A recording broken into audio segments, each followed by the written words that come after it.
আপনার কি মনে হয় 1 বছরে 1 লক্ষ টাকা আয় করা বেশি সহজ, না 1 বছরে 10 লক্ষ টাকা আয় করা বেশি সহজ? বলুন। আপনারা সকলেই বলবেন যে 1 বছরে 1 লক্ষ টাকা আয় করা সহজ। এটা একদমই না। 1 বছরে 10 লক্ষ আয় করা সহজ। অবাক লাগছে না? কারণটা শুনলে চমকে যাবেন। যখন আপনি বছরে 1 লক্ষ টার্গেট রাখবেন যে আমি আয় করব, যে কোনো দিক থেকে হোক, তো সেক্ষেত্রে আপনার মস্তিষ্ক, আপনার অ্যাক্টিভিটি, আপনার যে পরিশ্রম লেভেল, সেই ওই 1 লক্ষের মতোই কাজ করবে, বেশি দূর কিন্তু এগাবে না।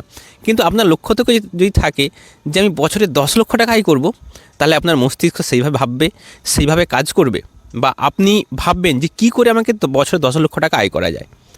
এবার সেই মতো আপনি অ্যাক্টিভিটি করবেন। ইউনিভার্স বা প্রকৃতি, ঈশ্বর আপনার যাই বলে থাকুন না কেন, নিয়ম এটাই যে আপনি যেটাই মন থেকে চাইবেন এবং তার জন্য যদি পরিশ্রম করেন, সেটা অবশ্যই পাবেন। এটা ইউনিভার্সাল ল, এর কোনো মিথ্যা নেই। সেই জন্য নিজের লক্ষ্য বড় করুন, বেশি আয়ের দিকে পৌঁছান। আর শুধুমাত্র চাকুরি করে হাই আর্নিং আমার মনে হয় ইম্পসিবল। তাই নিজের জীবন নিজে বদলান, নিজে চিন্তাধারা বদলান, নিজে পরিশ্রম লেভেল বাড়ান, আপনার জীবন পাল্টে যাবে। টাটা।